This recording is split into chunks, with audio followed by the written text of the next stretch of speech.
दोस्तों एक जमाना था जब मार्केट में कर्व डिस्प्ले वाले फोन्स बहुत ज्यादा पॉपुलर होते थे और हर दूसरे फोन का एक प्राइमरी फीचर कर्व डिस्प्ले था। लेकिन आज 2025 में अगर हम 20 से 30 हजार रुपए वाला सेगमेंट देखेंगे, कर्व डिस्प्ले वाले फोन्स बहुत सारे हैं, लेकिन फ्लैगशिप वाले फोन सभी यहाँ पर आपके फ्लैट डिस्प्ले के साथ आ रहे हैं। चाहे सैमसंग के अंदर बात करें, चाहे आपकी एप्पल के अंदर बात करें, कई सारी कंपनीज ने तो यहाँ पे फ्लैट डिस्प्ले वाले फोन ही बना रही है। उन्होंने तो कर्व डिस्प्ले के ऊपर हाथ छोड़ के रखा है और 20 से 30 हजार रुपए के सेगमेंट के अंदर हर दूसरे फोन में कर्व डिस्प्ले आ रहा है। और एक बात आप लोगों को पता है ना कि अगर एक चीज ज्यादा पॉपुलर हो जाए तो वो अपनी वैल्यू यहाँ पे लूज कर देती है, और यही चीज कर्व डिस्प्ले के साथ हो रही है। यानी कि हर दूसरे फोन में जब एक कर्व डिस्प्ले आ रहा है ना, तो वो अपनी वो वैल्यू लूज कर देगा जो एक टाइम पे आपके प्रीमियम वाले सेगमेंट के अंदर आती थी। देख रहे तो कर्व डिस्प्ले वाली चीज का जो कंसेप्ट है वो खुद सैमसंग ने शुरू किया था। पहला कर्व डिस्प्ले देखा तो गैलेक्सी राउंड था, हालांकि वो साइड से कर्व नहीं था, वो फोन बीच में से कर्व था। और जो पहला साइड कर्व से डिस्प्ले वाला फोन था वो था सैमसंग गैलेक्सी नोट एज, और उसका गैलेक्सी सीरीज के अंदर बहुत सारे फोन है। लेकिन लास्ट ईयर से सैमसंग ने डिसाइड किया कि क्यों ना हम फ्लैट डिस्प्ले के ऊपर टोटल चले जाएं, और यही सारी चीज बड़ी बड़ी कंपनीज ने भी ऑब्जर्व करी और अपने प्रीमियम फोन्स के अंदर धीरे धीरे ये लोग अपने फ्लैट डिस्प्लेस को ही ज्यादा से ज्यादा प्रमोट कर रहे हैं। और कर्व डिस्प्लेस जो थे वो धीरे धीरे आपके बजट मिड रेंज वाले सेगमेंट के अंदर आते चले जा रहे हैं। एक सिंपल सा रीजन बताता हूँ, क्योंकि यहाँ पे फ्लैगशिप के अंदर बताऊं एस्थेटिक्स से ज्यादा प्रैक्टिकलिटी के ऊपर यूज किया जा रहा है। क्योंकि सच बात यह है कि आज के समय में एक फ्लैट डिस्प्ले ज्यादा प्रैक्टिकल है as compared to curve display. Curve display आपके इश्यूज बहुत सारे होते हैं, उसको साइड से टच करते हैं, कई बार एक्सीडेंशियल टचेस हो जाते हैं और कई बार आपको उसको ढंग से पकड़ना पड़ता है। और हाँ, स्क्रीन गार्ड की भी अलग ही समस्या है उसके अंदर। आज भी कई सारे लोग इस प्रॉब्लम को फेस करते हैं कि कर्व डिस्प्ले के ऊपर एक अच्छी क्वालिटी का स्क्रीन गार्ड कैसे लगवाएं, क्योंकि देखने में तो चीज बहुत अच्छी लगती है, लेकिन अगर ये गिर के टूट जाए तो उसकी रिपेयरेबिलिटी का भी खर्चा यहाँ पे काफी ज्यादा आ जाता है। और ये बहुत बड़ी प्रॉब्लम यहाँ पे कर्व डिस्प्ले के साथ आज भी जुड़ी हुई है। और देखा जाए तो जो कर्व डिस्प्ले है वो जब आपको यहाँ पर देखने को मिलने लगे सस्ते फोन्स के अंदर ना, तो यहाँ पर एक इंडस्ट्री में एक शिफ्ट आया। वो ये था कि सारी कंपनी जो है ना, वो यहाँ पे सस्ते फोन के अंदर यहाँ पे कर्व डिस्प्ले देना शुरू कर देती है। आज के समय में से 15 से 20 हजार रुपए के सेगमेंट के फोन से जिनके अंदर कर्व डिस्प्ले आता है, और 20 से 30 हजार रुपए के हर दूसरे फोन के अंदर कर्व डिस्प्ले आपको देखने को मिलता है। इसके साथ ही कर्व डिस्प्ले को बना पाना, इंप्लीमेंट कर पाना थोड़ा सस्ता पड़ गया। लेकिन जैसा मैंने शुरुआत में बताया कि कोई चीज जब पॉपुलर ज्यादा से ज्यादा हो जाती है ना, तो अपनी एक्सक्लूसिविटी लूज कर देती है, और यही कर्व डिस्प्ले के साथ हो रहा है। आज के समय में उसने वो प्रीमियमनेस को लूज ऑलरेडी कर चुकी है, जिसके लिए वो एक जमाने में जानी जाती थी। एक जमाने में लोग महंगा फोन सब इसलिए खरीद के लेते थे क्योंकि उसके अंदर कर्व डिस्प्ले है, लेकिन आज के समय में ये चीज टोटली यहाँ पे कैंसिल आउट हो चुकी है। और कंपनीज ने भी ये डिसाइड कर लिया कि आज जो मोबाइल फोन के अंदर जो इनोवेशन आएगा उसके अंदर हम नई नई चीजें ट्राई आउट करेंगे।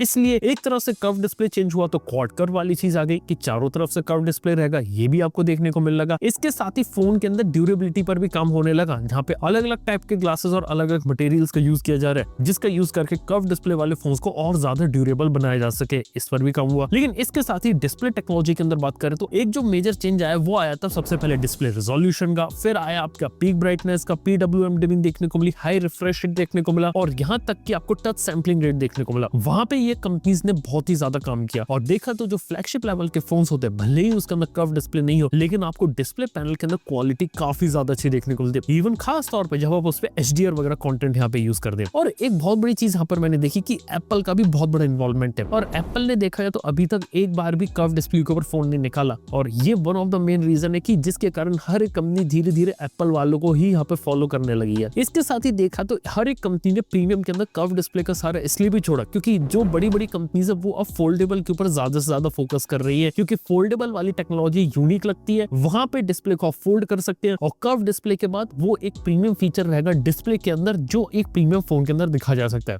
हालांकि सिर्फ डिस्प्ले दिखा के मोबाइल फोन को नहीं बेचा जाता, इसके अंदर प्रोसेसर भी होता है, और one of the most important चीज जो आज के समय में लोग कंसिडर करते हैं वो होते हैं कैमरास। इसलिए आप देख सकते हैं कि हर एक कंपनी का कोई भी फ्लैगशिप फोन लॉन्च होगा तो उसके अंदर कैमरास के ऊपर यहाँ पे काफी ज्यादा बात की जाती है, फिर प्रोसेसर के बारे में बात की जाती है, फिर डिस्प्ले का नंबर आता है, और अब तो देखा तो इनोवेशन जब बैटरी में होने लगा सिलिकॉन कार्बन बैटरीज का, तो वो भी यहाँ पे काफी ज्यादा चर्चा का विषय बना हुआ है। तो यार ये भी चीज यहाँ पे चलती है। तो आप देख सकते हैं कि मेजोरिटी जो ट्रेंड्स होते हैं ना वो टाइम टू टाइम बदलते रहते हैं, और हर एक जो कंपनी रहती है ना वो किस तरीके से ट्रेंड को फोकस करती है और किस ना किसी ट्रेंड को अपने हिसाब से ले जाना चाहती है। और जैसे कि आप देख सकते हैं कैसे फोल्डेबल का ट्रेंड आया और कर्व डिस्प्ले का ट्रेंड आया, और हाँ बजट में देखा जाए तो यहाँ पे कंज्यूमर की प्रेफरेंस भी चेंज हुई है। यहाँ पे लोग कर्व डिस्प्ले अब डिमांड करने लगे, क्योंकि कर्व डिस्प्ले काफी ज्यादा एस्थेटिक लगता है, और 20 से 30,000 वाला सेगमेंट ऐसा रहता है जहाँ पे आज के समय में मोबाइल फोन्स की मेजोरिटी सेल्स हो रही है और वहाँ पे लोग ऐसा फोन लेना चाहते हैं जो देखने में, पकड़ने में थोड़ा एस्थेटिक लगे, कूल लगे। इसलिए आपको नए कलर्स, नए डिजाइन भी देखने को मिलते हैं, कैमरास में भी काम वहाँ देखने को मिल रहा है और इसीलिए यहाँ पे जो कर्व डिस्प्ले वाली चीज है वो उस सेगमेंट में यहाँ पे ज्यादा पॉपुलर हो गई है। इवन कुछ कंपनीज ने इसको कर्व डिस्प्ले को और सस्ते में ले जाने की कोशिश करी है ताकि जो लोग हैं जो ज्यादा पैसा खर्च नहीं कर सकते वो कर्व डिस्प्ले का वहाँ पे यूज कर सके। देखा तो वो एक सेगमेंट यहाँ पे बन के रह गया है, लेकिन जैसा कि मैंने बताया कि एक बार कोई चीज बहुत ही ज्यादा मेन स्ट्रीम हो जाती है ना तो अपनी वैल्यू यहाँ पे खो देती है और यही चीज कर्व डिस्प्ले के साथ है। और हाँ, कर्व डिस्प्ले को ना प्रीमियम के अंदर भी इतना ज्यादा एप्रिशिएशन नहीं मिला तब, क्योंकि प्रैक्टिकलिटी के मामले में कर्व डिस्प्ले इतने ज्यादा यूजफुल यहाँ पे साबित नहीं हुए। इस वजह से हर एक कंपनी उन फीचर्स को इंप्लीमेंट कर रही है जो ज्यादा से ज्यादा प्रैक्टिकल और ज्यादा से ज्यादा फीचर्स को ऐड कर सके। एक छोटा सा एग्जांपल लेता हूँ, यहाँ पे हाल ही में OnePlus ने अलर्ट स्लाइडर को टोटली हटा के यहाँ पे एक AI का बटन यहाँ पे डाल रही है जिसका यूज करके आप मल्टीपल टास्क कर सकते हैं। तो हाँ, कंपनीज के लिए वो यहाँ पे ज्यादा प्रैक्टिकल वाली चीज लगती है तो उसको यहाँ पे इंप्लीमेंट किया जा रहा है। हालांकि अगर हम देखें तो ऐसा नहीं कह सकते कर्व डिस्प्ले टोटली खत्म हो जाएगा। कर्व डिस्प्ले अभी भी यहाँ पर रहेगा और आने वाले समय में भी इसके फोन्स यहाँ पे मिलते रहेंगे, लेकिन हाँ, कंज्यूमर के लिए यहाँ पे और भी ज्यादा ऑप्शंस यहाँ पे अब खुल गए हैं। किसी को अगर बजट के अंदर, मिड रेंज के अंदर कर्व डिस्प्ले वाला फोन चाहिए तो वो भी अवेलेबल है, किसी को अगर एक फ्लैट स्क्रीन वाला फोन चाहिए वहाँ पे वो भी अवेलेबल है। लेकिन एक कर्व के अंदर जो चेंज आया था कि हर दूसरी कंपनी कर्व डिस्प्ले के पीछे भाग रही थी, उसमें अब थोड़ी सी यहाँ पे शांति आएगी। और हाँ, आज भी देखना होगा कर्व डिस्प्ले की जो रिपेयरेबिलिटी होती है लॉन्ग टर्म के अंदर किस तरीके से रहती है, क्योंकि कंपनीज ने कर्व डिस्प्ले को ज्यादा से ज्यादा बेटर और यहाँ पे ज्यादा स्ट्रॉन्ग तो बना रही है, लेकिन आज भी one of the core problem यहाँ पे जुड़ी है वो होती है इसकी रिपेयरेबिलिटी। जब भी आप कर्व डिस्प्ले को रिपेयर करवाने जाते हैं तब यहाँ पे इसका जो कॉस्ट होती है बहुत ही ज्यादा हाई हो जाती है। अब देखने वाली बात है क्या आने वाले समय में ये चीज की जो कॉस्ट रहती है वो कम होती है कि ज्यादा रहती है, और फ्यूचर के अंदर जो ट्रेंड्स होते हैं किस तरीके से यहाँ पे काम करते हैं, और मार्केट के अंदर अब यहाँ पे कौन सा बड़ा इनोवेशन आता है स्पेशली डिस्प्ले टेक्नोलॉजीज के अंदर, क्योंकि कर्व तो सस्ता हो गया, फोल्डेबल आ गया, पीक ब्राइटनेस बढ़ गई, PWM dimming, high refresh rate, touch sampling rate, सारी चीज आ गई। अब नेक्स्ट बड़ी चीज क्या होती है डिस्प्ले पैनल्स के अंदर और कंपनीज वहाँ पे क्या नया करती है वो एक देखने वाली बात है। बाय द वे, मेरा आप लोगों से एक सवाल है,